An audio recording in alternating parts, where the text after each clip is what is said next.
Салам достар. Бул видеодо биз longest repetition маселесин талдайбыз. Маселенин шарты боюнча бизге A, C, G жана T символдорунан турган ДНК тизмеги берилет. Биздин милдет ошол тизмектеги бирдей символдордон турган эң узун удалаштыктын узундугун табуу. Келгиле мисалды карайлы. Киргизүүгө ушул тизмек берилди дейлик. Бул жерде A1 жолу, T2 жолу, C1 жолу, G3 жолу кайталанып жатат. Эң узун кайталоо бул 3 жолу катары менен келген G символу.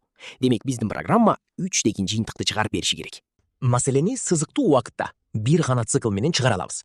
Эки өзгөрмө ачабыз. Maxlen 1 жана currentlen 1. Тизмекти экинчи символдон баштап аягына чейин окуйбуз. Эгерде учурдагы символ мурунку символ менен бирдей болсо, анда currentlen 1ге көбөйөт. Эгерде ар башка болсо, анда кайталоо үзүлдү деген сөз. Currentlen кайра 1ге барабар болот. Ар бир кадамда maxlen менен currentlen салыштырылып, эң чоңу сакталып турат. Эми C++ тилиндеги кодго кеңинирээк токтололу. Биринчиден биз керектүү китепканаларды кошобуз. String DNA өзгөрмөсүн ачып, cout DNA аркылуу берилген ДНК тизмегин окуп алабыз. Андан соң maxl1 жана carl1 деген эки бүтүн сан ачабыз. Анткени берилген тизмек бош эмес болсо, эң аз дегенде бир символдон турган кайталоо бар болот.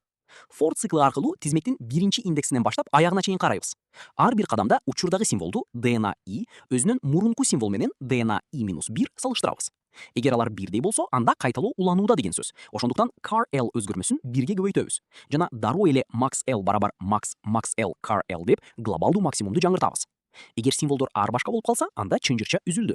Биз carl өзгөрмөсүн кайрадан 1ге түшүрөбүз. Цикл бүткөндөн кийин cout maxl менен эң чоң табылган узундукту экранга чыгарабыз. Бул коддун убакыт татаалдыгы ON, эс тутум татаалдыгы O1.